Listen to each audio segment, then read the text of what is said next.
ఈరోజు మన మధ్య ఎవరైనా ఉన్నారా? నా ఇంట్లోనే నేను ప్రేమను పొందుకోలేకపోతున్నాను. అమ్మ అక్కను ఒకలా చూస్తే నన్ను ఒకలా చూస్తుంది. మా నాన్న అన్నను ఒకలా చూస్తాడు, నన్ను ఒకలా చూస్తాడు. మా ఇంటిలోనే నేను ప్రేమను నోచుకోలేకపోతున్నాను. చిన్న చూపు చూస్తున్నాను, తక్కువ చేసి మాట్లాడుతున్నాను.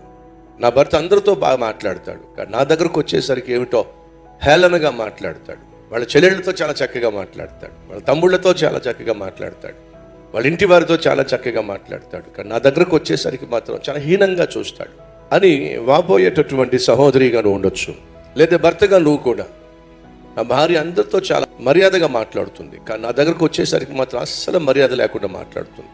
భర్త అనేటటువంటి అస్సలు గౌరవం ఇవ్వదు, ప్రతిదానికి చిరాకు పడుతుంది. కష్టపడుతున్నాను, ప్రయాసపడుతున్నాను, రెక్కలు ముక్కలు చేసుకుంటున్నాను, జీతం తీసుకొని తన చేతిలో పెడుతున్నాను, అయినప్పటికీ నాకు తగిన గౌరవం దొరకటం లేదు. కొన్ని కనీసం నా పిల్లలన్నా అర్థం చేసుకుంటారంటే వాళ్ళు కూడా అలాగే తయారయ్యారు. నా భార్య ఏం చెప్తే దానికి నా పిల్లలు తలకాయ ఉప్పుతున్నారు తప్ప నాన్నగా నన్ను అర్థం చేసుకోవటంలా, అసలు నన్ను పట్టించుకోవటం లేదు.